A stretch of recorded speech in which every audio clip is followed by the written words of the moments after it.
Gold, trusted gold buyers. మీరు తాకట్టు పెట్టిన బంగారాన్ని విడిపించి ఈ రోజు ఉన్న మార్కెట్ ధరకు కొనబడను.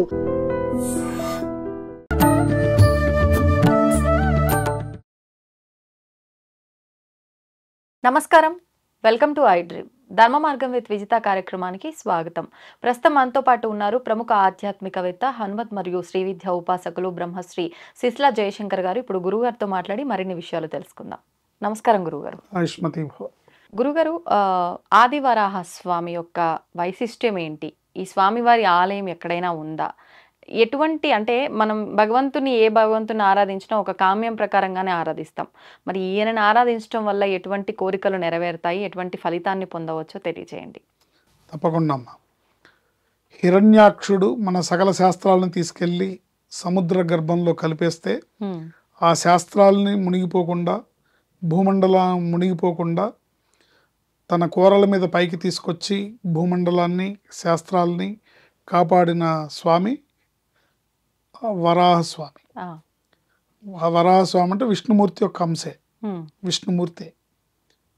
ఈ భూమండలం మీద ఆయనకు ఒక క్షేత్రం ఉంది, ఆదివరాహస్వామి క్షేత్రం. అది ఏదయ్యా అంటే ఏడుకొండల తిరుమల ఆయనదే. అవునా? ఏడుకొండల తిరుమల మహాక్షేత్రం ఆదివరాహస్వామి క్షేత్రం అది. కానీ మరి వెంకటేశ్వర స్వామి క్షేత్రంగానే మనం ఇప్పుడు చూస్తాం. కాదు, ఆదివరాహస్వామి క్షేత్రంగానే అందరికీ తెలుసు. వెంకటేశ్వర స్వామి వెలిసారు అక్కడ. ఎందుకంటే వెంకటేశ్వర స్వామికి ఆ ప్లేస్ నచ్చి నేను ఇక్కడ ఉండాలి అని ఆయన అక్కడ వెలిసారు స్వామి. కానీ ఆ land owner Adivarahaswamy. Okay. Venkateswara Swamy ఉన్నారు ఇప్పుడు, కానీ ఆ ల్యాండ్ ఓనర్ ఎవరు, ఆ ఏడుకొండలకి యజమాని ఎవరంటే ఆదివరాహస్వామి క్షేత్రం. అందుకనే వెంకటేశ్వర స్వామిని దర్శించుకోవడానికి ముందు ఆదివరాహస్వామిని, వరాహస్వామిని దర్శించుకోవాలి. దర్శించుకున్నాకే వెంకటేశ్వర స్వామిని దర్శించుకోవాలి. ఇది వెంకటేశ్వర స్వామి యొక్క శాసనం. అంటే శ్రీ వైకుంఠ విరక్తాయ స్వామి పుష్కరిణి తటే. అక్కడ ఆ పుష్కరిణి, ఆ ప్రాంతము, ఆ ఏడుకొండల ప్రకృతి శోభ, అక్కడ రమణీయత, అవన్నీ కూడా వెంకటేశ్వర స్వామికి నచ్చి ఆయన అక్కడ వెలిసారు. దాన్ని క్రీడాచలం అని కూడా అంటారు. క్రీడాచలం అంటే వెంకటేశ్వర స్వామి ఆడుకున్న ప్లేస్ అన్నమాట, క్రీడాచలం. ఆయనకి ఒక, అంటే చిన్నపిల్లలు గ్రౌండ్లోకి వెళ్ళి ఎలా ఆడుకుంటారు అట్లా ఆ స్వామి ఆ ఏడుకొండల మీదకి వచ్చి ఆడుకున్నాడు. కానీ దాని యజమాని భూవరాహస్వామి. ఆయన పర్మిషన్తోని నేను ఇక్కడ వెలుస్తానంటే, నువ్వు నేను వేరు కాదు కదా, ఓకే తీసుకో, నువ్వు ఇక్కడ ఉండొచ్చు అని చెప్పారు స్వామి. అందుకని అప్పుడు వెంకటేశ్వర స్వామి ఆయనకి పత్రం రాసిచ్చారు. ఏంటి? నాకు పెట్టే ప్రతి నైవేద్యం ఫస్ట్ నీకు పెట్టాలి, నీకు నివేదించిన తర్వాతే నాకు నివేదించాలి. నీ దర్శనం చేసుకున్న, నా దర్శనం చేసుకుంటేనే వాళ్ళకి నా దర్శనం యొక్క పరిపూర్ణమైన భాగ్యము, పరిపూర్ణమైన ఫలితము లభిస్తుంది. నిన్ను తప్పనిసరిగా ముందు దర్శించుకోవాలి. నిన్ను దర్శించుకున్నాక నన్ను దర్శించుకుంటేనే వాళ్ళకి ఆ తిరుమల యాత్ర యొక్క ఫలం దక్కుతుంది అని స్వామి ఒక జీవోపాస్ చేసి పత్రం రాసిచ్చారు వెంకటేశ్వర స్వామి. అందుకని వరాహస్వామిని దర్శించుకోవాలి. ఇంకెక్కడైనా ఉన్నాయా గురుగారు క్షేత్రాలు? చాలా క్షేత్రాలు ఉన్నాయి. సింహాచలం కూడా వరాహస్వామి కదా, వరాహ లక్ష్మీ నృసింహస్వామి అంటారు. అందుకని ప్రధానంగా ఆదివరాహస్వామి క్షేత్రం తిరుమల. తిరుమలలో స్వామిని దర్శించుకోవాలి. ముఖ్యంగా ఈ స్వామిని జపం చేసుకొని ఈ స్వామిని అనుష్ఠించి పూజించినట్టయితే వాళ్ళకి, ఎవరెవరికైతే భూ సంబంధితమైన వ్యవహారాల్లో ఇబ్బందులు ఉన్నాయో, లేదా ఇళ్ళు, ఆస్తులు, పొలాలు, వీటిల్లో ఎవరికైతే గొడవలు ఉన్నాయో ఆ గొడవలన్నీ నివారింపబడతాయి. ఎవరికైతే భూ సంపద కావాలని కోరుకుంటారో వాళ్ళందరికీ కూడా భూ సంపద సమకూరుతుంది. సో ఆ స్వామిని పూజించడం వల్ల అద్భుతమైన ఫలితాలు కలుగుతాయి. భూవరాహాయ విద్మహే హిరణ్య గర్భాయ ధీమహి తన్న క్రోడ ప్రచోదయాత్. ఓం నమో భగవతే వరాహరూపాయ భూర్భువస్వపతయే భూపతిత్వం మే దేహిదాపయ స్వాహ ఆయన మంత్రం అది. ఓం నమో భగవతే వరాహరూపాయ భూర్భువస్వపతయే భూపతిత్వం మే దేహిదాపయ స్వాహ. ఆయన అనుగ్రహం కలిగితే భూమికి మొత్తం చక్రవర్తి అవుతాడు. కానీ ఈ మంత్రాలు అసలు నాలికే తిరిగేటట్టుగా లేవు కదా గురువు గారు, ఎలా ఇవన్నీ ప్రాక్టీస్ చేయాలేమో బాగా? చేయాలి. ఇవి యాక్చువల్గా ఏంటంటే మహామంత్రాలు అసలు మీడియా ముఖంగా చెప్పకూడదు. కానీ ఇది కలియుగం. ఈ కలియుగంలో మానవులందరూ సమానమే కాబట్టి మనం పడుతున్న బాధలకి, నానా రకాల కష్టాలు, నానా రకాల ఇబ్బందులు, రకరకాల గ్రహ పీడలు, అన్ని దృష్టి దోషాలు, రకరకాల ఆభిచారిక ప్రయోగాల వల్ల పడే ఇబ్బందులు, రకరకాల మనుషులు రకరకాలుగా ఇబ్బంది పడుతున్నారు కాబట్టి సదుద్దేశంతో చెప్పే మాటలు ఇవి. శాస్త్ర ప్రకారం అయితే చెప్పకూడదు. కానీ రామానుజాచార్యులు వారు ఒకసారి ఇట్లాగే మంత్రాలు పబ్లిక్గా చెప్పకూడదంటే, దైవం అందరికీ అందాలి, దైవనామం అందరికీ అందాలి, ఈ మంత్రాలు అందరికీ తెలియాలి, తెలిస్తే ఎవరికి వాళ్ళు ఆ స్వామిని పూజించి ఆ స్వామిని వేడుకుంటారు అని చెప్పి ఆయన గుడి గోపురం ఎక్కి ఓం నమో నారాయణ మంత్రాన్ని సమాజం అందరికీ చెప్పారు. సో అలా చూసుకుంటే అంటే ఆలోచన విధానం. చెప్పకూడదు అన్నది శాస్త్రమే. ఒక పెద్ద ఆయన ఇలా ప్రజా శ్రేయస్సు కోసం, సమాజ శ్రేయస్సు కోసం చెబుతాను అన్నది సమ్మతమే. ఇందులో ఏది దోషం కాదు, ఏది తప్పు కాదు. సందర్భోచితంగా, సందర్భానుసారంగా మనం సత్సంకల్పాలన్నీ నెరవేరడానికి ఈ మంత్రానుష్ఠానం చేసుకోవాలంటే చేసుకోవచ్చు. తప్పకుండా మన కష్టానికి ఈ మంత్రాన్ని చేసుకోవచ్చు. ఓం నమో భగవతే వరాహరూపాయ భూర్భువస్వపతయే భూపతిత్వం మే దేహిదాపయ స్వాహ. ఈ స్వామిని కొలిస్తే భూ సంపదనిస్తాడు, అష్టైశ్వర్యాలు భోగభాగ్యాలను ఇస్తాడు, లక్ష్మీదేవి వాళ్ళ ఇంట్లో తాండవం ఆడుతుంది. అట్లాగే భూపతిత్వం అంటే ముఖ్యంగా రాజకీయాల్లో ఉన్నవాళ్ళు, రాజకీయాల్లో పదవులను ఆశించేవాళ్ళు, లేదా ఇతరత్ర ఐఏఎస్ ఐపీఎస్ ఆఫీసర్లు, అధికారులు తమ అధికారంతో ప్రజలకు మంచి చేయాలనుకునేవాళ్ళు దైవ బలం కోసం ఈ మంత్రాన్ని అనుష్ఠానం చేయడం ద్వారా వాళ్ళు అద్భుతమైన ప్రజాసేవ చేయగలుగుతారు. అద్భుతమైన అంటే ఒక నాయకుడు అంటే, ఒక బలమైన నాయకుడు కావాలంటే దైవ సంకల్పం, దైవ బలం తోడవ్వాలి. అలాంటి వారికి ఇలాంటి మంత్రాలు చదువుకోవడం ద్వారా వాళ్ళు చక్కగా సమాజానికి సేవ చేయగలుగుతారు. మంచి నాయకులు దీన్ని చెడుగా అంటే అధికారం కోసం, లేకపోతే అధికార దర్పంతో మొత్తం నాకే కావాలి, అన్ని నాకే చెందాలి అనే ఉద్దేశంతో, చెడు ఉద్దేశంతో చేస్తే ఇవి పనిచేయవు. సత్సంకల్పంగా సమాజానికి సేవ చేయాలి, ప్రజలకు సేవ చేయాలి, సాటివాడికి సహాయపడాలి అనుకునే వాళ్ళు తప్పకుండా ఈ మంత్రాన్ని చేసుకోవచ్చు. గురుగారు, కలియుగ ప్రత్యక్ష దైవం ఆ వెంకటేశ్వర స్వామి అని చెప్పి అంటూ ఉంటారు. అయితే మనలోనే ఉన్నాడు, మనతోటే తిరుగుతున్నాడు, మనలాగానే ఒక మానవుడే భగవంతుడు అనే ఒక భావనతో అందరము ఉంటూ ఉంటాం వెంకటేశ్వర స్వామి విషయంలో. ఆయన మహత్యం గురించి ఇప్పుడు మనం కొత్తగా మాట్లాడాల్సింది ఏమీ లేదు, వింటూనే ఉంటాము రకరకాలుగా. అయితే మీరు తరచుగా వెళ్ళొస్తూ ఉంటారు, అక్కడ అంటే ఆలయానికి సంబంధించి కొన్ని రకాల విశిష్టతలు, కొన్ని మహిమలు ఇలాంటివి బయటి వరకు రావు. మీరు తరచుగా వెళ్తుంటారు, అవి మీకు తెలిసినవి ఏమైనా ఉన్నాయా? అలాంటివి ఏమైనా ఉంటే మా అందరి కోసం ఒక్కసారి తెలియజేయండి. నాకు ఒక్కడికే తెలిసినవని కాదు, చాలా మందికి తెలుసు, భక్తులందరికీ తెలుస్తుంది. ఈ కలియుగంలో కొలిచిన వారికి కొంగు బంగారం అంటారు వెంకటేశ్వర స్వామిని. నమ్మి నిజాయితీగా స్వామి ఏడుకొండలవాడ వెంకటేశ్వర నువ్వే దిక్కు అన్న వాళ్ళకి ఆయన పలుకుతాడు. ఇందులో ఎటువంటి సందేహం లేదు. చాలామంది చాలా రకాల అపోహల్లో ఉంటారు.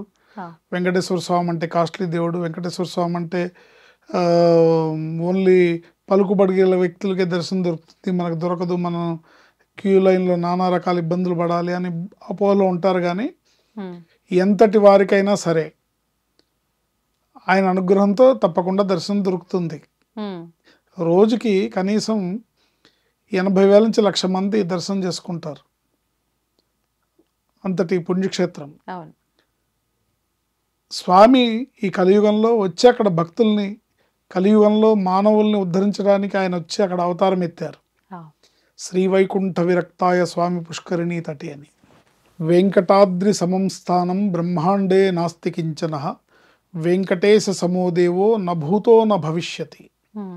వెంకటాద్రి సమం స్థానం, వెంకటాద్రి వెంకటాచలాన్ని మించిన స్థలమే లేదు.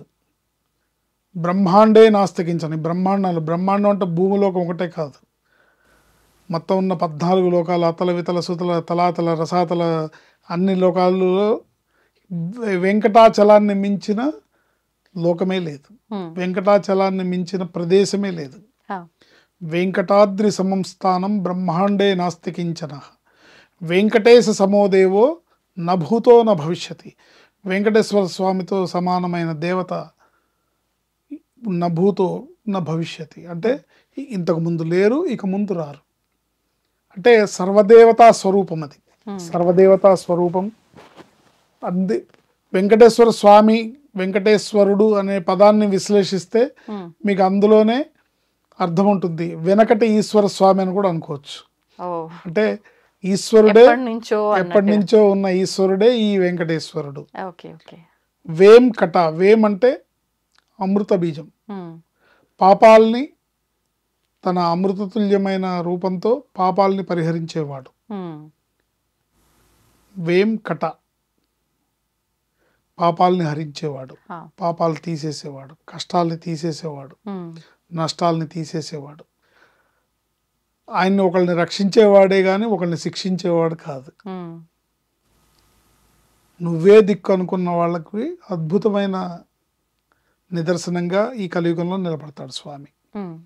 అయితే ఆయన దర్శనం లభించాలంటే మటుకు మనస్ఫూర్తిగా మనసుని ఆయన పాదాల దగ్గర లగ్నం చేసి ఆయన భక్తుడికి దర్శనమిస్తారు. ఆయన భక్తి లేని వాళ్ళకి కానీ, అర్హత లేని వాళ్ళకి కానీ, వాళ్ళు ఎంత పెద్దవాళ్ళైనా దర్శనం లభించదు.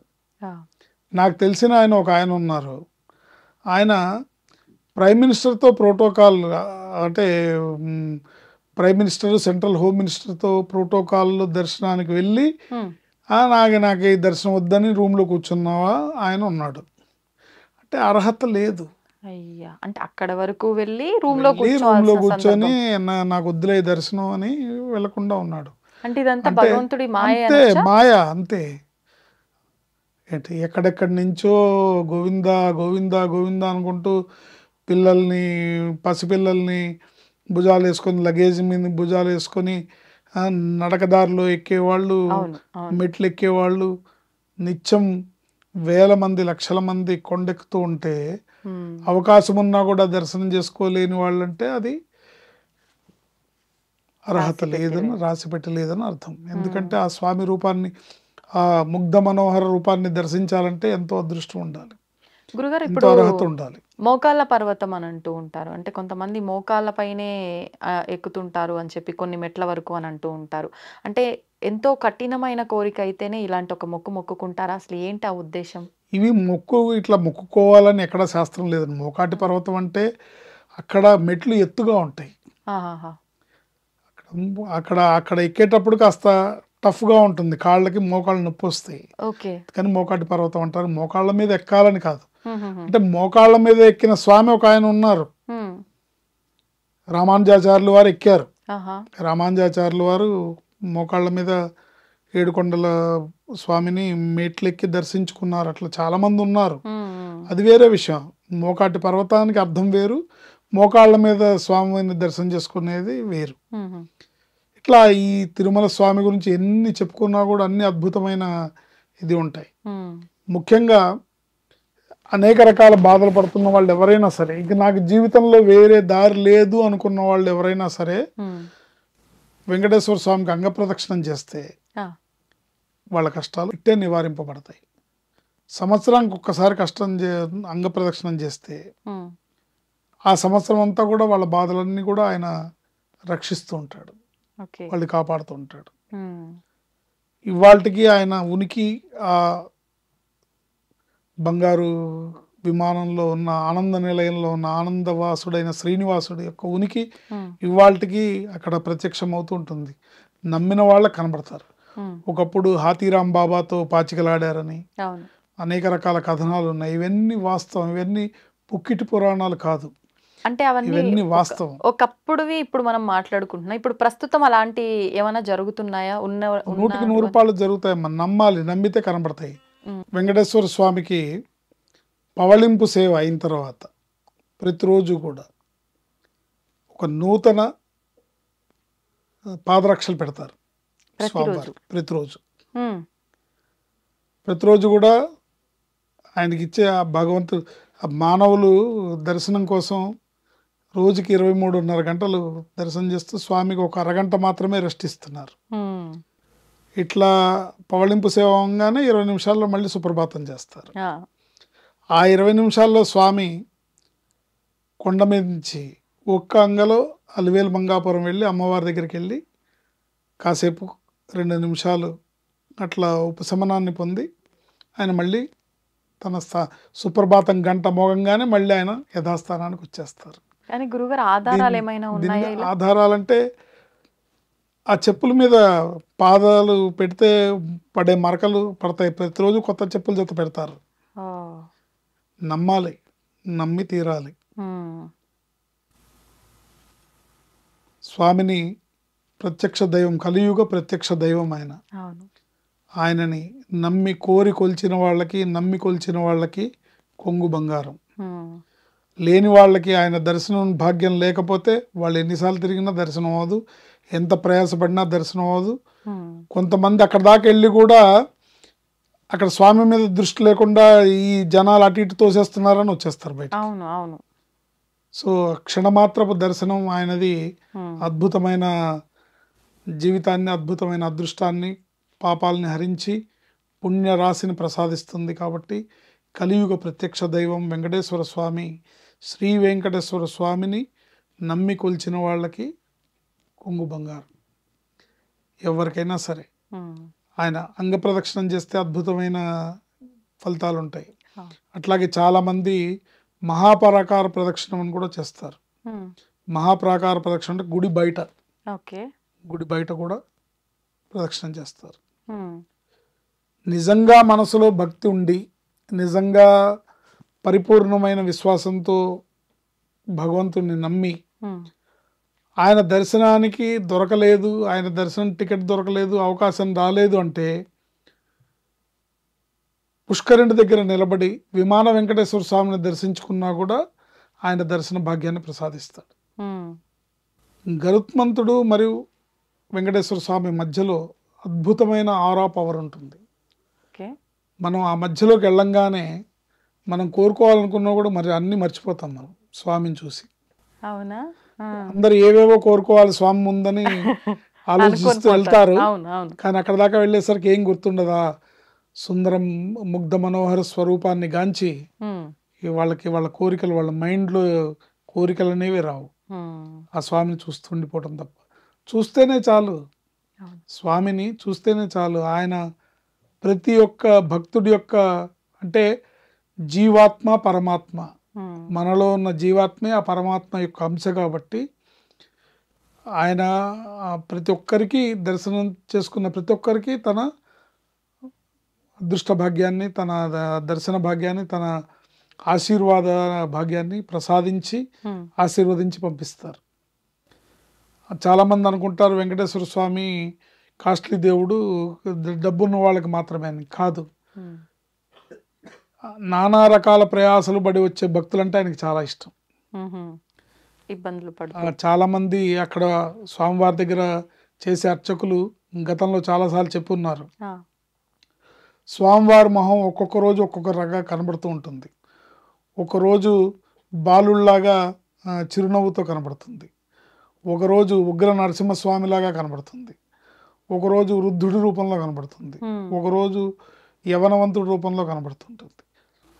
కానీ ఏ రోజైతే ఆయన మొహం ఆనందంగా నవ్వుతూ కనపడిందో ఆ రోజు ఆయనకి సంబంధించిన పరమ భక్తుడు ఎవరో దర్శనానికి వస్తున్నాడు, ఆ భక్తుడిని చూడడానికి స్వామి కూడా వెయిట్ చేస్తున్నాడు అన్నంత అర్థం ఉంటుంది అని చెప్పారనమాట.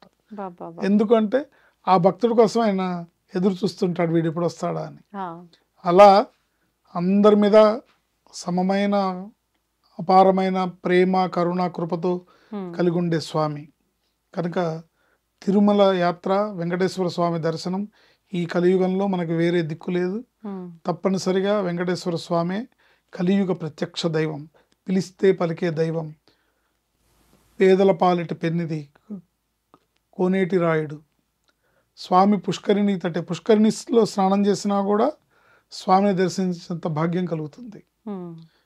కానీ ఆ పుష్కరిణిలో బట్టలు ఉతకడం, రకరకాల కార్యక్రమాలు చేయడం వల్ల రెస్ట్రిక్ట్ చేశారు. పుష్కరిణి స్నానం కూడా అత్యంత పరమ పవిత్రమైనది. తిరుమల కొండ అణువున కూడా అనేక వేల కోట్ల మంది మునులు ఋషులు సూక్ష్మ రూపంలో తపస్సు చేసుకుంటూ ఉంటారు. ఆ గాలి పీలిస్తే చాలు, ఆ నీళ్లు తాగితే చాలు, రోగాలు మటుమాయమవుతాయి. కానీ కలిమాయ ఏంటంటే అక్కడ ఉన్న వాళ్ళకి దాని విలువ తెలియదు. అవును, ఏంటి అక్కడ ఉన్న వాళ్ళకి దాని విలువ తెలియదు, తెలుసుకున్న వాళ్ళు ధన్యులవుతారు. అందుకని వెంకటాద్రి సమం స్థానం బ్రహ్మాండే నాస్తి కించన వెంకటేశ సమోదేవో న భూతో న భవిష్యతి. ఇంత పెద్ద ఆర్గనైజేషన్ కలిగి ఉండి, ఇంత అడ్మినిస్ట్రేషన్ ఉండి, ఇటువంటి ఒక తిరుమల తిరుపతి దేవస్థానంలోని ఒక సంస్థ నిర్వహిస్తున్న ఒక పెద్ద ప్రపంచంలోనే అత్యంత పెద్ద ఆధ్యాత్మిక సంస్థ తిరుమల తిరుపతి దేవస్థానం. నిర్వహణలో లోపాలు ఉండొచ్చు, మనుషులు అనేవాళ్ళు అనేకాలు తప్పుదాలు చేస్తుంటారు. కానీ అంత పెద్ద నిర్వహణ, అంతమందిని ప్రతిరోజు వచ్చిన వాళ్ళందరికీ ఆహార వ్యవహారాలు, ఆహార పానీయాలు కల్పించాలంటే, వసతి సౌకర్యాలు కల్పించాలంటే అంత ఈజీ కాదు. సో అదొక వ్యవస్థ. ఏదున్నా సరే మనకి భగవంతుడి మీద భక్తితో ఉండాలి తప్ప టీటీడీ వాళ్ళు ఇలా చేశారండి, ఈ అధికారులు అలా చేశారండి అని మాటలు మాట్లాడకూడదు. ఎందుకంటే వాళ్ళంతా స్వామి కింకరులు. సో స్వామి కింద వాళ్ళు పనిచేస్తున్నారు. ఒకవేళ వాళ్ళు తప్పు చేస్తే దానికి శిక్ష వాళ్ళు అనుభవిస్తారు. మనం మాట్లాడితే ఆ పాపంలో వాటా మనకు వస్తుంది, మాట్లాడినందుకు కూడా అంతే కదా, మరి గ్యారంటీగా వస్తుంది. అందుకని మనం కేవలం భక్తి ప్రధానంగా వెంకటేశ్వర స్వామి దర్శించుకుంటే పిలిస్తే పలుకుతాడు, కలియుగ ప్రత్యక్ష దైవం అని చెప్పడంలో ఎటువంటి సందేహం లేదు. గురుగారు, ఎక్కువగా భయపడుతున్నప్పుడు పిల్లలు, లేదు అని అంటే మనం ఒంటరిగా ఉన్నప్పుడు ఎక్కువగా హనుమాన్ చాలీసా చేసుకుంటే ఉపయోగం ఉంటుంది అని చెప్పి అంటూ ఉంటారు. అంటే అసలు హనుమాన్ చాలీసా అనగానే ఎక్కువగా పిరికిగా ఉండే వాళ్ళకి, ఇలాంటి వాళ్ళకైనా అసలు ఎవరు చేసుకోవచ్చు హనుమాన్ చాలీసా? హనుమాన్ చాలీసా యొక్క గొప్పతనం ఏంటో వివరించండి. చాలీసా అంటే 40 శ్లోకాలు. మీరు ఇంతకుముందు ఎక్కడో వినుంటారు కదా, రామాయణంలో సుందరకాండ అత్యంత విశేషమైనది, విశిష్టమైనది. సుందరకాండ పారాయణ అనేది మిగతా కాండలన్నీ కూడా, మిగతా 5 కాండలు పురాణం, రామాయణం కావ్యం, కానీ ఒక సుందరకాండ మాత్రమే ఉపాసనాకాండ. అంటే ఏ కష్టానికి ఏ ఫలితం ఉంటుంది, ఏ కాండ చదివితే, ఏ శ్లోకం చదివితే ఏ కష్టం తీరుతుంది అనేది ఉపాసనాకాండ, సుందరకాండ. ఎందుకు? కంప్లీట్గా ఆంజనేయ స్వామి యొక్క పరాక్రమం గురించి, ఆంజనేయ స్వామి యొక్క విశేషాలన్నీ కూడా సుందరకాండలో ఉంటాయి. సముద్ర 100 యోజనాల సముద్రాన్ని దాటి ఆంజనేయ స్వామి సీతామ్మవారి దగ్గరికి వెళ్ళి, సీతామ్మవారికి తను రాముడి బంటిగా పరిచయం చేసుకొని, రాములు వారు ఇచ్చిన అంగుళీయకాన్ని అమ్మవారికి ఇచ్చి, అమ్మవారి ఇచ్చిన చూడమని తీసుకొని, ఏంటి కొంచెం సింపుల్గా బుద్ధి చెప్పొద్దాం రావణుడికని మొత్తం లంకను తగలబెట్టి తిరిగి రాముల వారి దగ్గరికి వచ్చి అమ్మవారి యొక్క జాడని తెలిపిన వీరోచిత ఘట్టం సుందరకాండ.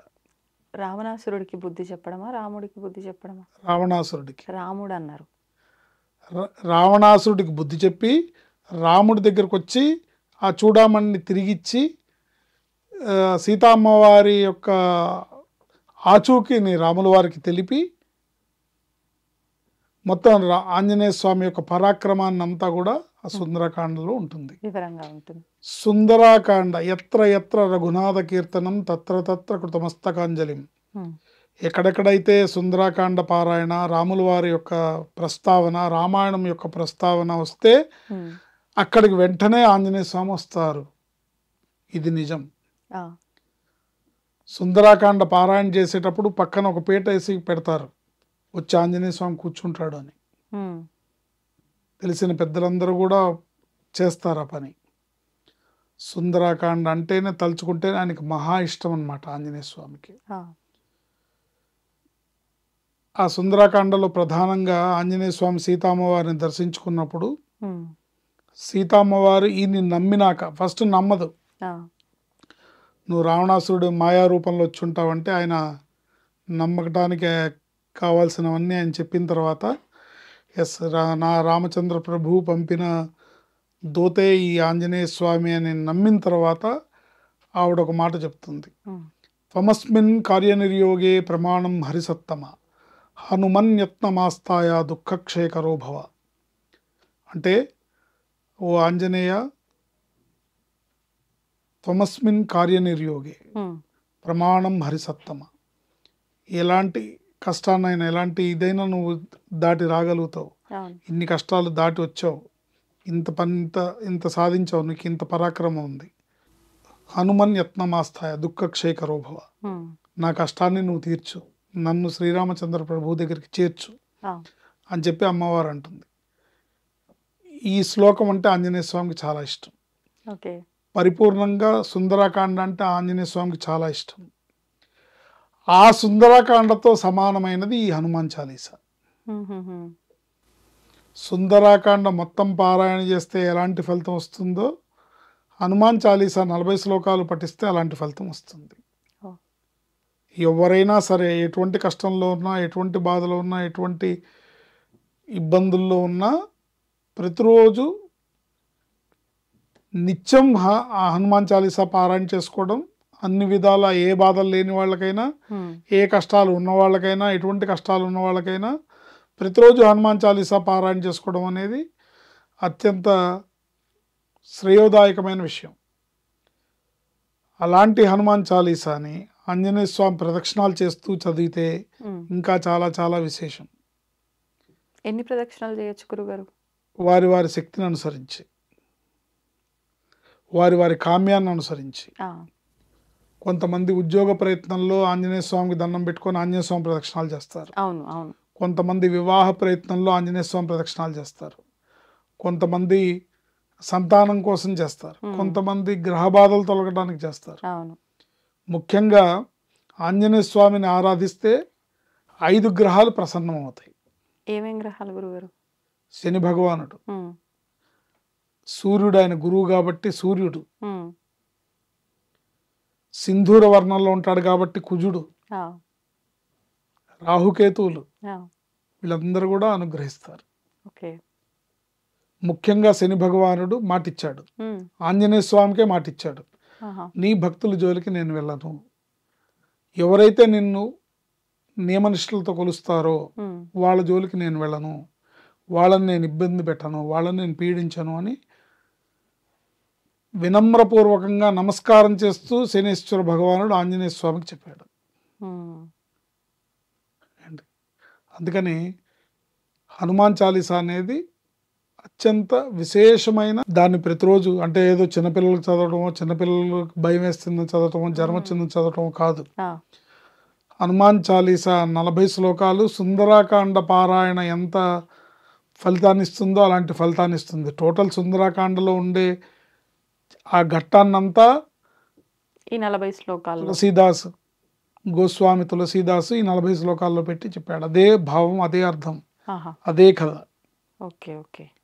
ఆంజనేయ స్వామి పరాక్రమాన్ని అంతా 40 శ్లోకాల్లో చెప్పారు.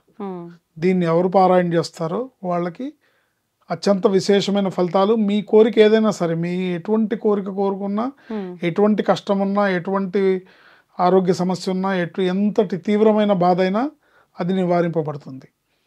మా కష్టం మీకేం తెలుసండి, మాకు ఇన్ని బాధలు ఉన్నాయి, ఇవి హనుమాన్ చాలీసాతో తీరుతాయా అని ఎవరన్నా అడిగితే, మీ కష్టం ఏదైనా సరే 40 రోజులు ఆంజనేయ స్వామి చుట్టూ 41 ప్రదక్షిణాలు కానీ, లేదా మీరు చేయగలిగితే 108 ప్రదక్షిణాలు కానీ చేస్తూ హనుమాన్ చాలీసాని చదువుతూ మీరు ప్రదక్షిణాలు చేస్తే, అంటే 41 కానీ 108 కానీ ప్రదక్షిణాలు చేస్తూ కనీసం 11 సార్లకు తగ్గకుండా హనుమాన్ చాలీసాను చేస్తూ 41 రోజులు చేస్తే మీకు నెరవేరనటువంటి కామ్యం అనేదే లేదు.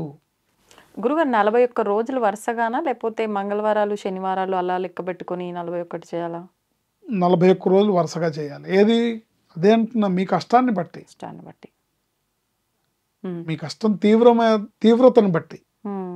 అంటే ఇప్పుడు జనరల్గా ఉన్న కష్టాలకి జ్యోతిషం చూపించుకొని గ్రహ శాంతులు అవి చేయించుకునే వాళ్ళు కొంతమంది ఉంటారు. అవును. మాకు ఆ జ్యోతిషాలు ఏం తెలియదు, మేము అవన్నీ ఏం చేయించుకోలేమండి అని అంటే భగవంతుడి కాళ్ళు పట్టుకోవడమే. సో మీ కష్టం ఏదైనా సరే మీరు ఆంజనేయ స్వామి ప్రదక్షిణాలు 41 రోజులు చేస్తూ ప్రతిరోజు 11 సార్లకు తగ్గకుండా హనుమాన్ చాలీసా చదివితే మీ కష్టం ఏదన్నా కానివ్వండి, మీరు ఎటువంటి కష్టం ఉన్నా ఉండనివ్వండి, ఆ కష్టం నెరవేరుతుంది.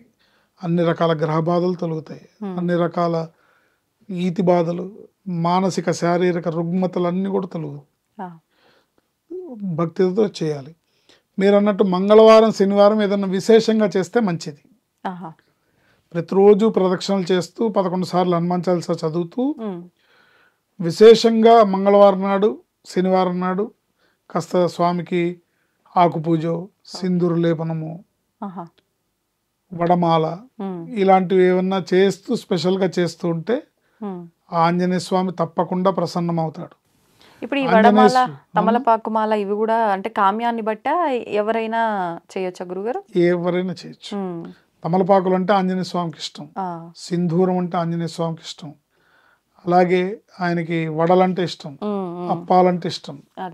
ఎందుకంటే ఆయన హనుమ, ఎందుకంటే సూర్యుడు వజ్రాయుధంతో కొడితే ఆయన దవళ్ళు దెబ్బతిన్నాయి, అందువల్ల ఇక్కడ ఆయనకి ఈ దంతాలు ఉండవు అనమాట.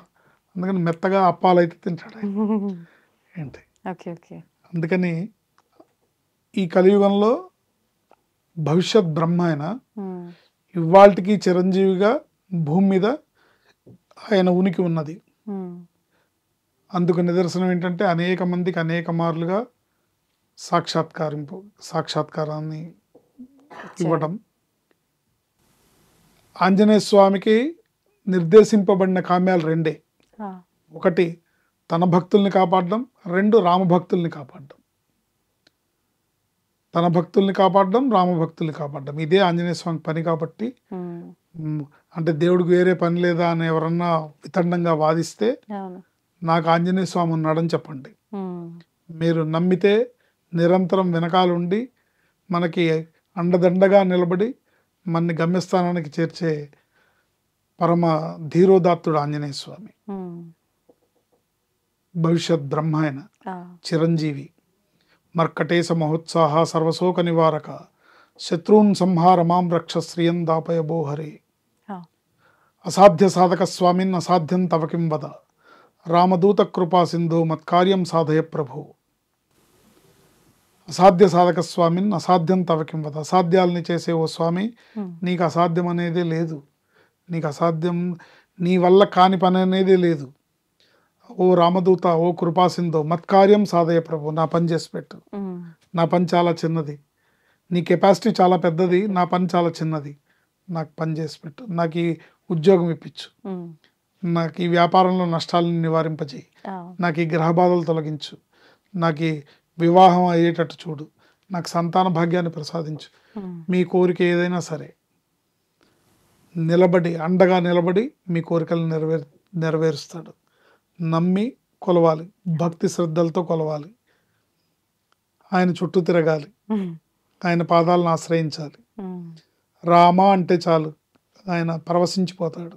సో ధర్మంగా ఉన్నవాళ్ళు, నమ్మి కొలిచే వాళ్ళకి ఆయన కొంగు బంగారం. గురుగారు, ఇప్పుడున్న సమాజ పరిస్థితిని చూస్తుంటే ఎక్కువగా పాపాలు చేసిన వాళ్ళే చాలా ప్రశాంతంగా ఎక్కువ ధనవంతులుగా ఉన్నట్టుగా కనిపిస్తోంది. కానీ మన పెద్దవాళ్ళు చెప్తూ వచ్చేది ఏంటి అని అంటే, పాపం చేయకూడదు, అనవసరంగా ఎవరిని కూడా నొప్పించకూడదు, అదే ధర్మం, మనం అలా ఉంటేనే మనకంతా బాగుంటుంది అని చెప్పంటారు. కానీ ఇప్పుడు అంత తలక్రిందులుగా ఉంది. ఇలాంటివి చూసినప్పుడు అనిపిస్తుంది, అరే నేను ఇంత నిజాయితీగా ఉన్నా, నేనే ఇబ్బంది పడుతున్నా, వాడు పెద్ద దరిద్రుడు అయినా వాడే బాగున్నాడు, మరి ఏంటి అసలు వాస్తవం, వాళ్ళు చెప్పింది ఎంతవరకు వాస్తవము అనే ఒక ఆలోచనలోకి వెళ్ళిపోతున్నాం. ఏం చెప్తారు దీని గురించి? ఇది మీ ఒక్కళ్ళకే కాదు, చాలా మంది, కొన్ని లక్షల మందిలో ఈ అభిప్రాయం ఉంది. ధర్మంగా ఉన్న వాళ్ళే కష్టపడుతున్నారు, అధర్మంగా ఉన్న వాళ్ళు రాజ్యాలు వెళ్తున్నారు అని. శ్రీరామచంద్రుడు కష్టాలు పడ్డాడు, మరి రావణాసురుడు సకల భోగాల్ని అనుభవించాడు కదా. కానీ వాట్ ఈస్ ద క్లైమాక్స్?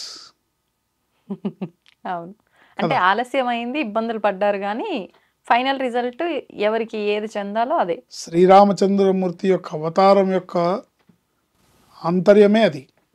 ఏంటి? ఎన్ని కష్ట నష్టాలు వచ్చినా, ఎన్ని ఇబ్బందులు పడ్డా, ఎటువంటి పరిస్థితి ఎదురైనా ధర్మాన్ని వదలకుండా మనిషి అనేవాడు ఎలా బతకాలి, కష్టాలను ఎదుర్కొంటూ పరిస్థితుల్ని అధిగమిస్తూ ఏ విధంగా ముందుకు సాగాలి అని చెప్పే మానవాళికి చెప్పడానికి అవతరించిన అవతారమే శ్రీరామచంద్ర ప్రభువు యొక్క అవతారం. ఎందుకు ఇవాళకి శ్రీరామచంద్రుణ్ణి మొక్కుతారు? ఆయన 14 ఏళ్ళు వనవాసం చేశారు, అనేక వేల కిలోమీటర్లు నడిచి అయోధ్య నుంచి శ్రీలంక దాకా వెళ్ళి భార్య తస్కరింపబడితే యుద్ధం చేసి తీసుకొని వచ్చారు. మరి వాళ్ళ రాముడికి గుళ్ళు ఉన్నాయా, రావణాసురుడికి గుళ్ళు ఉన్నాయా? రాముడి. ఎప్పుడైనా ధర్మం ధర్మమే, ధర్మో రక్షతి రక్షిత. మానవుడి యొక్క జీవితం కర్మఫలం ప్రకారమే నడుస్తుంది. భగవంతుడి యొక్క తాసులో వీసమెత్తు కూడా మొగ్గు అనేది ఉండదు. అంటే వీడికి ఫేవర్ చేయాలి, వీడు ఏం చేసినా సరే, వీడు పాపం చేసినా సరే నేను వీడికి సంపదిస్తాను, వీడు పుణ్యం చేసినా వీడిని కష్టాలు పెడతాను అని భగవంతుడి త్రాసులో, ఆయన జడ్జిమెంట్లో ఏ మాత్రం హాఫ్ సెంటీమీటర్ కూడా తేడా ఉండదు.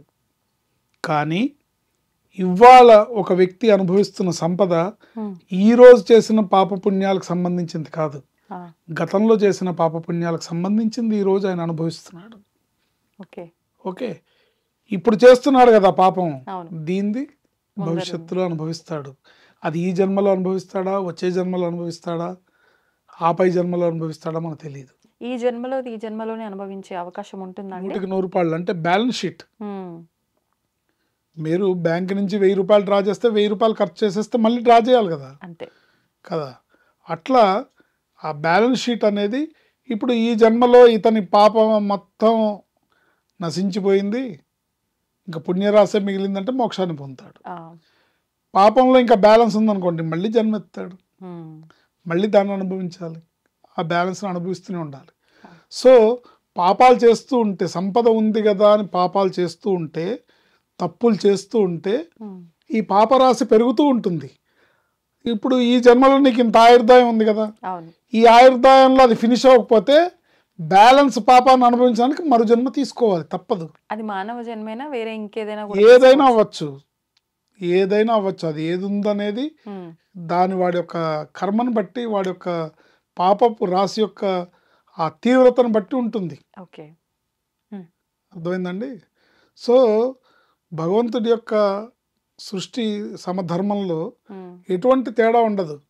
మనం విమర్శిస్తే దేవుడు ఇలా చేశాడు, వాడికి అంత మంచిగా చేశాడు, నన్ను అన్యాయం చేశాడు అని విమర్శిస్తే మీ పాపంలో ఇంకా అకౌంట్లు ఇంకా పెరుగుతూ ఉంటుంది. ఇటువంటి మాటలు మనం మాట్లాడకూడదు. ఎందుకంటే మనం ఏ విత్తనాలు నాటితే మనకు అవే పళ్ళు వస్తాయి. ఇక్కడ మానవ జన్మలో విత్తనాలంటే అర్థం ఏంటి? మనం మాట్లాడే ప్రతి మాట ఒక విత్తనం, మనం చేసే ప్రతి ఆలోచన ఒక విత్తనం, మనం చేసే ప్రతి పని ఒక విత్తనం. అంటే కర్మేంద్రియాలతో జ్ఞానేంద్రియాలతో మనం చేసే కర్మలు ఏవైతే ఉన్నాయో, పనులు, కర్మ అంటే పని, ఏవైతే ఉన్నాయో వాటిని అవి ధర్మంగా ఉంటే పుణ్యం వస్తుంది, అధర్మంగా ఉంటే పాపం వస్తుంది. అర్థమైందండి? మనసా వాచా కర్మణ, మానసికంగా కానీ వాచకంగా కానీ చేసే పనుల రీత్యా కానీ త్రికరణ శుద్ధిగా మనం మంచిగా ఉంటే మంచి ఫలితం వస్తుంది. దీని ఫలితం ఇవాళ మీరు దరిద్రాన్ని అనుభవిస్తున్నారు, ఇవాళ మీరు కష్టాలను పడుతున్నారంటే అది ఇవాల్టి ఫలితం కాదు, గతంలో చేసిన దాని తాలూకా యొక్క ఎఫెక్ట్. ఇది తెలుసుకోవాలి. దీన్ని నేను ఈ కష్టాలు పడలేకపోతున్నాను స్వామి అని భగవంతుని నిందించే కన్నా భగవంతుణ్ణి ప్రార్థించాలి. స్వామి నా కర్మ ఫలితాన్ని బట్టి నేను జీవితాన్ని అనుభవిస్తున్నాను, ఇన్ని కష్టాలు అనుభవిస్తున్నాను, దీన్ని తట్టుకునే బలాన్ని ఇవ్వు. తట్టుకొని పడిపోతే మళ్ళీ ఇంకో జన్మెత్తి మళ్ళీ దీన్ని బ్యాలెన్స్. ఇప్పుడు అవును. కొట్టిన ఒక దెబ్బకి నేను పడిపోయాను అనుకోండి, ఉమ్. ఇంకా 4 దెబ్బలు బాకీ ఉన్నాయి. మరి ఆ 4 దెబ్బలు తీరాలంటే మళ్ళీ ఇంకో జన్మ ఎత్తాలి. ఓకే. ఓకే, నేనేమంటానంటే మనం చేసేది ధర్మబద్ధంగా ఉండాలి. తెలిసి తెలియక చేయొచ్చు. భగవంతుడిని ఏమని ప్రార్థించాలంటే నా కర్మని తొలగించమని దేవుణ్ణి ఎప్పుడూ కోరుకోకూడదు. ఆ. కర్మని తొలగిస్తే ఆయన భగవంతుడా నన్ను ఈ కష్టంలోంచి గట్టెక్కించమంటే ఆయన గట్టెక్కిస్తాడు. ఆ. కానీ ఆ బ్యాలెన్స్ అలాగే ఉంటుంది. ఉంటుంది. బ్యాంకుకి మనం అప్పు తీర్చాలి. అవును. అప్పు తీర్చాలంటే కష్టాల్లో ఉన్నారు, నేను తీర్చలేకపోతున్నాను అన్నారు అనుకోండి, ఉమ్, ఉమ్. సరేనంటే ఒక 2 నెలలు టైం ఇస్తామంటారు. అవును. కానీ తర్వాత అయినా మనమే తీరాల్సింది. తీర్చాలి కదా. వాస్తవం. అలాగే ఈ కర్మ ఫలితాన్ని మనం అనుభవించక తప్పదు. ఉమ్. కనుక భగవంతుడిని కర్మని తొలగించమని అడగకూడదు, కష్టాలు తొలగించమని అడగకూడదు, ఉమ్. కష్టాలని తట్టుకొని నిలబడే శక్తి నిమ్మని అడగాలి. ఈ కర్మ తొలగిపోవాలి. ఏది అనుభవించాలో, ఎంత కొడతావో కొట్టు, ఎంత ఎంత ఏది అనుభవించాలో అదే అనుభవిస్తాను తప్ప లేని శిక్ష ఆయనేం వేయడు. అవును. భగవంతుడు ఎవరి అందరము కూడా సకల చరాచర జగత్తులో ఉన్న ప్రాణికోటి మొత్తం ఆయన పిల్లలు. ఉమ్. పిల్లల మీద ఒకళ్ళ మీద ప్రేమ, ఒకళ్ళ మీద కక్ష ఉంటుందా ఉండదు. తల్లిదండ్రులకి? అట్లాగే ఉండదు. భగవంతుడికి కూడా ఉమ్. ఒకళ్ళ మీద ప్రేమ, ఒకళ్ళ మీద కక్ష, ఒకళ్ళ మీద స్వార్థం, ఒకళ్ళ మీద ఇది ఉండదు. ఉమ్. ఇది ప్రతి ఒక్కళ్ళు తెలుసుకోవాలి. అవును. మనం చేసే కర్మను బట్టే, మనం చేసే పనులను బట్టే మన జీవితం ఏర్పడుతుంది. ఉమ్. దీన్ని తెలుసుకొని జాగ్రత్తగా అడుగులు అడుగేసుకుంటూ తూచా తప్పకుండా, బ్యాలెన్స్ తప్పకుండా, ఎక్కడా ఒక మాట జారకుండా జీవితాన్ని ముందుకు తీసుకెళ్ళాలి. ఎందుకు? మనం ఏ విత్తనం నాటితే మనకు అవే పళ్ళు వస్తాయి. ఇది ఒక చిన్న సిద్ధాంతాన్ని గుర్తుపెట్టుకోవాలి. మనం ఏ విత్తనం నాటితే మనకు అవే పళ్ళు వస్తాయి. ఉమ్. వేప విత్తనాలు నాటితే వేప పళ్ళు వస్తాయి, మామిడి విత్తనాలు నాటితే మామిడి పళ్ళు వస్తాయి. వేప విత్తనాలు నాటి మామిడి పళ్ళ కోసం ఎదురు చూడొద్దు, మామిడి విత్తనాలు నాటితే వేప పళ్ళు వస్తాయని భయపడద్దు. ఉమ్. చేసే ముందే ఆలోచన ఉండాలి. ఆలోచన ఉండాలి. అసలు సింపుల్గా పాపం పుణ్యం అంటే అర్థం ఏంటి? ఉమ్. పాపం పుణ్యం అంటే అర్థం ఏంటి?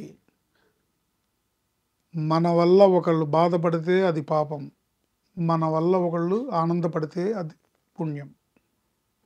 Simple logic. సింపుల్గా. దీనికి శాస్త్రాలు గ్రంథాలు తిరగేయాల్సిన అవసరం లేదు. ఉమ్. మన మన మాట వల్ల కానీ, మన పని వల్ల కానీ, మనం చేసిన చర్య వల్ల కానీ, లేదా మన ఆలోచన వల్ల కానీ ఒకళ్ళు బాధపడితే అది పాపం, ఆ. ఒకళ్ళు ఆనందపడి సుఖపడితే అది పుణ్యం. ఇంతే లెక్క. ఇదే జీవితం. దీంట్లో భగవంతుడి యొక్క త్రాసులో ఏమాత్రం ఒకళ్ళ యందు హెచ్చు తగ్గులు, ఒకళ్ళ యందు ప్రేమ, ఒకళ్ళ యందు కక్ష ఉండదు. ఒకవేళ ఎవరైనా దైవ నింద కానీ, గురు నింద కానీ, పరిస్థితులను కానీ నింద చేస్తే ఉమ్. అది మళ్ళీ పాపంలో పెరుగుతుంది. మీకు ఆల్రెడీ 100 టన్నుల పాపం ఉంది. అవును. మాట్లాడుతున్న కొద్దీ ఆ 100, 110, 120, 130, 150 అవుతూనే ఉంటుంది. ఉమ్. ఇది తెలుసుకొని ఎంత వీలైనంత మౌనంగా ఉండి, మౌనంగా జీవితాన్ని వెళ్ళదీసి ఆ. చేసే పనులన్నీ సత్కార్యాలుగా, సత్కర్మలతో నిండి ఉంటే మన వల్ల ఎదుటి వాళ్ళు బాధపడకుండా చూసుకుంటూ, మన వల్ల ఎదుటి వాళ్ళంటే ఎదుటి ప్రాణి, అవును. అది ఈగా దోమ కూడా అయి ఉండొచ్చు. ఆ. అది ఈగా దోమ అయినా కూడా అయి ఉండొచ్చు. ప్రాణంతో ఉన్న ఏ జీవి ఏ అయినప్పటికీ జీవైనా సరే మన వల్ల బాధపడితే అది పాపం, మన వల్ల ఆనందపడితే అది పుణ్యం. అంటే ఒకరిని ఆనంద పెట్టకపోయినా పర్లేదేమో కానీ ఇబ్బంది పెట్టే పనులు చేయకుండా ఉండడం మేలు. ఇబ్బంది పెట్టకుండా ఉంటే పాపపు రాశి పెరగదు, ఉమ్. ఇబ్బంది పెడుతూ ఉంటే పాపపు రాశి పెరుగుతుంది. అంతే. ఇక్కడ ఇబ్బంది పెడుతున్నావు, ఇక్కడ ఆనంద పెడుతున్నావు అనుకో, ఇటు ఇది పెరుగుతుంది, ఇది పెరుగుతుంది. ఫైనల్గా ఏది బ్యాలెన్స్ ఉంటే మళ్ళీ దాన్ని అనుభవించక తప్పదు. ఓ. బ్యాంక్ బ్యాలెన్స్ వేసావు తీసావు, వేసావు తీసావు. అంటే మనం పుణ్యం చేసినప్పటికీ అది అనుభవించడానికి మళ్ళీ జన్మ తీసుకోవాలి. ఈ పుణ్యానికి ఇందులో ఎంత పోయిందో అంత పోతుంది, మిగతాది ఉంటుందిగా. ఈ విషయాన్ని, ఈ లెక్కని గుర్తుంచుకొని మనం సత్ప్రవర్తనతో, సన్మార్గంలో, సద్భావనతో ముందుకెళ్తే ఇప్పుడు జీవితం గురుగారు ధన్యం. కొంతమంది ఎన్ని రకాల అరాచకాలు చేయాలో అన్నీ చేస్తూ అధర్మంగా సంపాదిస్తూ ఇలా చేయడం వల్ల, మంచి చేయడం వల్ల మళ్ళీ అది కర్మ తొలగిపోతుందన్న ఉద్దేశంతో దాన ధర్మాలు రకరకాల సిద్ధాంతాలు పాటిస్తూ ఉంటారు. అది నిజంగా సెట్ అయిపోతుందంటారా అక్కడికక్కడికి? అదేనమ్మా, దేని లెక్క దానికి ఉంటుంది. ఇంత పాపం ఉంది, ఈ పుణ్యం చేశాడు, ఒక పూజ చేశాడు, ఒక పరిహారం చేశాడు, ఇది చేశాడు, అంత మాత్రాన దైవం ఇతన్ని తప్పులన్నీ క్షమించేసి తప్పులన్నీ రద్దు చేసేసి అందలం ఎక్కించుకుంటుందని కాదు. ఇందుకు ఎన్నో రకాల ఉదాహరణలు ఉన్నాయి. ఎంతోమంది మహానుభావులు, పెద్దలు, వ్యాపారవేత్తలు, ఎంతోమంది డబ్బు గలవాళ్ళు ఇబ్బందులు పడిన దాఖలాలు ఉన్నాయి. ఒకప్పుడు పురాతన ఒక పెద్ద ధనవంతుడు గాలి జనార్దన్ రెడ్డి గారు శ్రీకాళహస్తి అమ్మవారికి వజ్రపు చీర చేయించారు, మరుసటి రోజు అరెస్ట్ అయ్యారు. అంటే ఈ వజ్రపు చీర అమ్మవారికి ఇవ్వంగానే చేసిన దానికి ఫలితం అనుభవించకుండా పోతుందని అర్థం కాదు. ఇది గమనించాలి అందరూ. అంటే చేసే పనులన్నీ చేస్తూ ఇటు పుణ్యం కట్టుకోవాలని మనం పూజలు పునస్కారాలు ఇంకే దాన ధర్మాలు చేస్తూ ఉంటే, ఇప్పుడు డబ్బుని డ్రా చేయకుండా మీరు డబ్బుని డిపాజిట్ చేస్తూ ఉంటే బ్యాలెన్స్ పెరుగుతుంది. కానీ మీరు డబ్బు వేస్తున్నారు, మళ్ళీ తీస్తున్నారు, వేస్తున్నారు, తీస్తున్నారు, చివరికి ఏముంటుంది? ఏది ఎక్కువ ఉంటే అదే ఉంటుంది. అందుకని ధర్మం అనేది తెలుసుకోవాలి, ధర్మబద్ధంగా నడవాలి. ధర్మం అనే దానికి కూడా అర్థం చాలా విశేషంగా ఉంటుంది. ఒక వ్యక్తి, ఇప్పుడు మీరున్నారనుకోండి, ఒక కూతురుగా మీకు ఒక ధర్మం ఉంటుంది, ఒక భార్యగా మీకు ఒక ధర్మం ఉంటుంది, ఒక తల్లిగా ఒక ధర్మం ఉంటుంది, ఒక ఉద్యోగిగా మీకు ఒక ధర్మం ఉంటుంది. సో ఎవరి పని వాళ్ళు చేస్తూ ఎవరి ధర్మాన్ని వాళ్ళు ఆచరిస్తూ నా పని ఏంటి, నా ధర్మం ఏంటి, నేను చేయదగింది ఏంటి, నేను చేయకూడదు ఏంటి అనేది తెలుసుకొని ముందుకు వెళ్ళడం అనేది మానవ జీవితానికి సార్థతని ప్రసాదిస్తుంది. ఎదుటి వాళ్ళు బాధపడకుండా ఉంటే అది పుణ్యం, ఎదుటి వాళ్ళు మన వల్ల బాధపడినా దుఃఖపడినా అది పాపం. ఈ విషయాన్ని తెలుసుకొని ముందుకెళ్తే అందరూ సంతోషంగా ఉంటారు. గురుగారు, సుదర్శన మాలా మంత్రం యొక్క విశిష్టత చాలా ఉంది అని చెప్పి వింటూ ఉంటాం, కానీ చాలా తక్కువగా వింటూ ఉంటాం ఈ మంత్రం గురించి. అసలు ఈ మంత్రం అంటే ఎవరు చేయాలి? ఆడవారు మగవారు ఎవరైనా చేయొచ్చా? దేని గురించి ఈ మంత్రాన్ని చేస్తారు? ఈ మంత్రం చేయాలంటే నియమాలు ఏమైనా పాటించాలా? ఈ విషయాలన్నీ కూడా వివరంగా తెలియజేయండి. తప్పకుండా. సుదర్శన మాలా మంత్రం అనేది చాలా అద్భుతమైన మంత్రం. సుదర్శనుడు విష్ణుమూర్తి చక్రంలో, విష్ణుమూర్తి చేతిలో ఉన్న చక్రతాళ్వార్ అంటారు. సుదర్శన చక్రం అన్కంట్రోలబుల్ పవర్. సుదర్శన మహాజ్వాల కోటి సూర్య సమప్రభ అజ్ఞానాంధస్య మే దేవ విష్ణు మార్గం ప్రదర్శయ. సుదర్శనుడు మహాజ్వాల, ఆ జ్వాల ముందు ఎవ్వరూ తట్టుకోలేరు. అంటే శత్రువులు అనేవాళ్ళు నిలబడలేరు. కోటి సూర్య సమప్రభ, ఒక సూర్యుడి కాంతినే మనం తట్టుకోలేము, అలాంటిది కోటి సూర్యులు కలిస్తే ఎంత పవరో ఒక సుదర్శనుడు అంత పవర్. ఆయన ఏం చేస్తాడంటే మనలో ఉన్న అజ్ఞానాన్ని హరింపజేసి విష్ణు మార్గం ప్రదర్శయ, అంటే భగవంతుని చేరుకునే మార్గాన్ని ఆయన చూపిస్తాడు. సుదర్శనుడు, సు అంటే మంచి, దర్శనం అంటే దారి చూపించేది, మంచి మార్గాన్ని, మంచి దారిని, మంచిని చూపించేది. అనేక రకాల అర్థాలు ఉన్నాయి దానికి. సో ఆ స్వామి ఏంటంటే, అంటే ఆ స్వామి అంటే విష్ణుమూర్తే, ఆయన అవతారమే, ఆయన అంశే, ఆయన శరీరంలో భాగంలోని అంశే కదా. సో ఆయనకి 16 చేతులు ఉంటాయి, 16 చేతుల్లోనూ 16 రకాల ఆయుధాలు ఉంటాయి. శత్రువులు ఆయన పేరు వింటేనే అక్కడ మసైపోతారు, అంత పవర్ఫుల్ అన్నమాట. విష్ణు మార్గం ప్రదర్శయ, భగవంతుడిని చేరుకునే మార్గాన్ని ఆయన చూపిస్తాడు. శత్రు బాధ నివారిస్తాడు, గ్రహ బాధల్ని నివారిస్తాడు,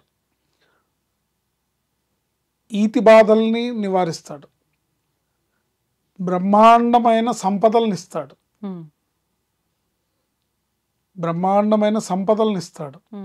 ఆయన్ని కొలిస్తే జరిగే విషయం ఏంటంటే, ఆయన్ని కొలిస్తే చాలు, లభించదంటూ ఉండదు, తీరని బాధ అంటూ ఉండదు. అంతటి మహామహిమాన్వితుడు ఆ స్వామి. అయితే తప్పనిసరిగా ఈ మంత్రం చదువుకోవడానికి నియమనిష్టలు అయితే ఉంటాయి. ఎట్లా పడితే అట్లా, ఎక్కడ పడితే అక్కడ చదవకూడదు. ఓకే, ఏంటి గురుగారు నియమాలు? శుచి శుభ్రత కలిగి ఉండటమే.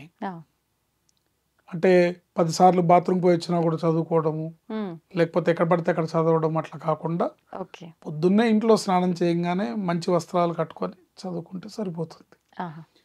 ఎటువంటి గ్రహ బాధలు ఉన్నాయి, ఎటువంటి ఇబ్బందులు ఉన్నాయి, ఎటువంటి ఈతి బాధలు ఉన్నాయి, ఎటువంటి వాళ్ళకి ఏ సమస్యను ఉండి ఎటువంటి సమస్య అయినా సరే, ఎటువంటి శత్రు బాధ అయినా సరే, ఎటువంటి దరిద్ర బాధ అయినా సరే, ఎటువంటి అనారోగ్య సమస్య అయినా సరే ఈ సుదర్శన మంత్రంతో తప్పకుండా వాళ్ళకి మేలు చేకూరుతుంది. సుదర్శనుడు అత్యంత పవర్ఫుల్ కాబట్టి శాస్త్రం ఏం చెప్తుందంటే కృష్ణుడి రూపంలో ఆయన చూడమంటుంది. అంటే ఆయన రూపం మనకి కోటి సూర్యుల కాంతిని మనం చూడగలుగుతామా? చూడలేము. అందుకని శాస్త్రం ఏం చెప్తుందంటే కృష్ణుడి రూపంలో సుదర్శనుడిని చూడమంటుంది. అంటే కృష్ణుని ఆరాధిస్తే సుదర్శనుని ఆరాధించినట్టే. సుదర్శనుడిని పూజించేటప్పుడు కృష్ణుడిని తలుచుకొని ఆ రూపాన్ని తలుచుకొని ఆ విగ్రహానికి ఆ రూపానికి మనం పూజ చేసుకోవాలి. ఓకే. ఓం శ్రీం హ్రీం క్లీం కృష్ణాయ గోవిందాయ గోపీజన వల్లభాయ పరాయ పరమపురుషాయ పరమాత్మనే పరకర్మ మంత్ర యంత్ర తంత్ర ఔషధాస్త్ర శస్త్రాన్ని సంహర సంహర మృచోర్మోచే మోచయ ఆయుర్వర్ధయ వర్ధయ శత్రున్నాశే నాశయ ఐశ్వర్యం దేహి దేహి.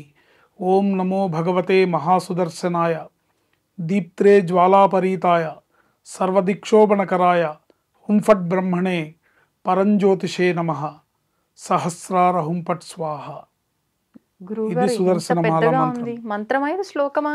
మంత్రం ఇది సుదర్శన మాల మంత్రం. చదవాలా?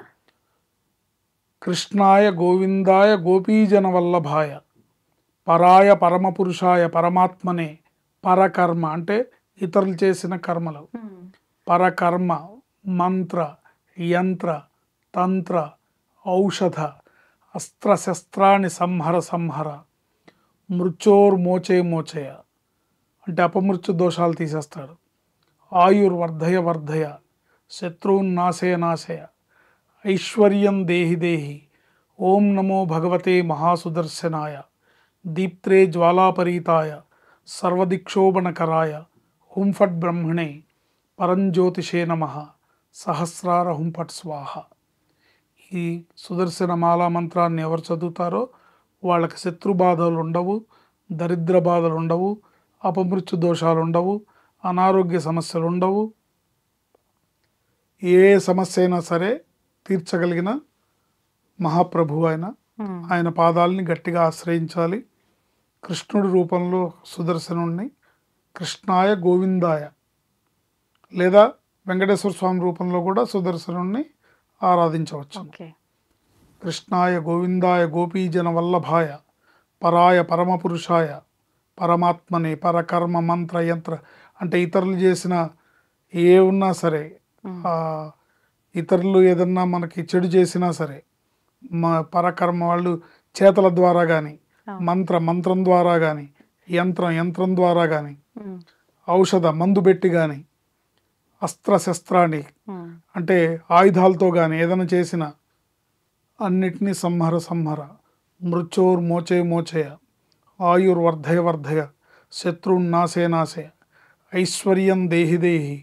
ఓం నమో భగవతే మహాసుదర్శనాయ దీప్త్రే జ్వాలాపరీతాయ సర్వదిక్షోభణకరాయ హుంఫట్ బ్రహ్మణే పరంజ్యోతిషే నమః సహస్రార హుంఫట్ స్వాహ. ఈ మంత్రాన్ని ఎవరైనా చదువుకోవచ్చు, ఎవరైనా చదువుకోవచ్చు. కానీ మనస్సు నిర్మలత్వం, ప్రశాంతత అంటే నీ బాధల్ని పోగొట్టుకోవడానికి చేయాలి, కానీ ఎదుటి వాళ్ళని ఏదో చేయాలని చేయకూడదు.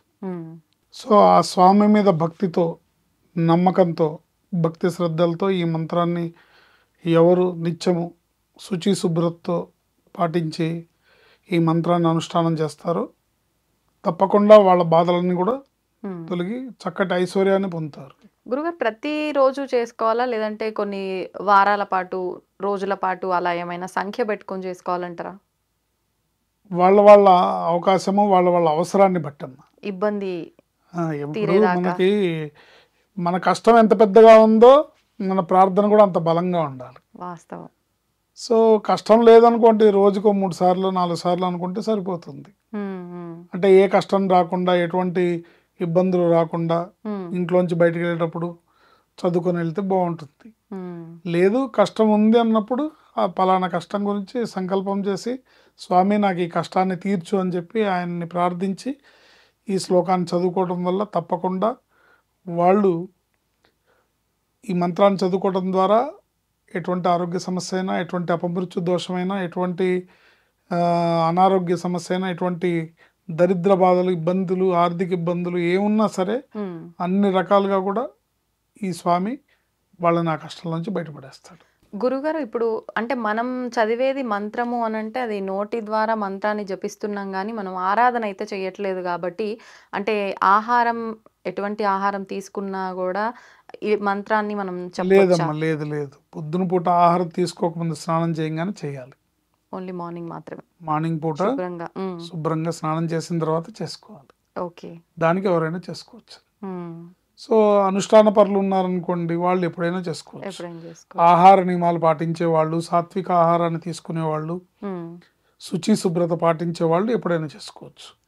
లేదండి మేము ఆఫీస్కి వెళ్తాము, లేదా మేము పనుల్లో బయట తిరుగుతూ ఉంటాము, ఎక్కడ పడితే అక్కడ తింటూ ఉంటాము, అండ్ శాకాహారం మాంసాహారం అన్నీ తింటూ ఉంటాము అని అంటే కనుక పొద్దున పూట స్నానం చేయంగానే స్వామి ముందు కూర్చొని, వెంకటేశ్వర స్వామి ముందు, కృష్ణుడి ఫోటో ముందు కూర్చొని ఈ మంత్రాన్ని జపించుకోవడం ద్వారా ఆ సుదర్శనుడి యొక్క అనుగ్రహంతో వాళ్ళ యొక్క అన్ని రకాల సమస్యలు తీరుతాయి. గురుగారు, గురువు ఉపదేశం లేకుండా మంత్రాలు చేయడానికి వీలు లేదంటారు కదా, మరి ఈ మంత్రానికి పర్వాలేదంటారా? గురూపదేశం లేకుండా చేయకూడదు అనేది ఏంటంటే, గురూపదేశం ఉండాలి కంపల్సరిగా. అప్పుడు ఏంటంటే అంగన్యాస కరన్యాసాలు, ఋషి ఛందస్సు ఇవన్నీ పద్ధతి ప్రకారం చేయాలి. గురూపదేశం కూడా అర్హులకి మాత్రమే ఇస్తారు, ఎవరికి పడితే వాళ్ళకి ఇవ్వరు. కాకపోతే ఇప్పుడున్న సమాజంలో మనుషులు తీవ్రమైన ఇబ్బందులు, కష్టాలు పడుతున్నారు కాబట్టి ఇలాంటి మాలా మంత్రం చేసుకోవచ్చు. దీన్ని అందరూ చేసుకోవచ్చు. కావాల్సింది ఏంటంటే భక్తి శ్రద్ధలు, శుచి శుభ్రత. భక్తి శ్రద్ధలు కావాలి, స్వామి యందు పరిపూర్ణమైన భక్తి కావాలి, పరిపూర్ణమైన విశ్వాసంతో చేయాలి. తప్పకుండా వాళ్ళు మంచి వాళ్ళ కష్టాల్లోంచి బయటపడతారు. ధన్యవాదాలు గురుగారు. ఆయుష్మతి భవ. తవ్వండి, తవ్వుతూనే శివలింగం. సరే దాన్ని అట్లా కప్పేసేయండి, చూపించదండి. మూర్తి పూజ కాదు, సాక్షాత్ బ్రజేంద్ర నందన భగవాన్ ఉన్నారు మూర్తిలో. ఏమీ ఆశించకుండా ఆరాధించే వాళ్ళు కూడా ఉన్నారా ప్రభుజీ? నిజమైన భక్తి అంటే మనకు తెలియదు కాబట్టి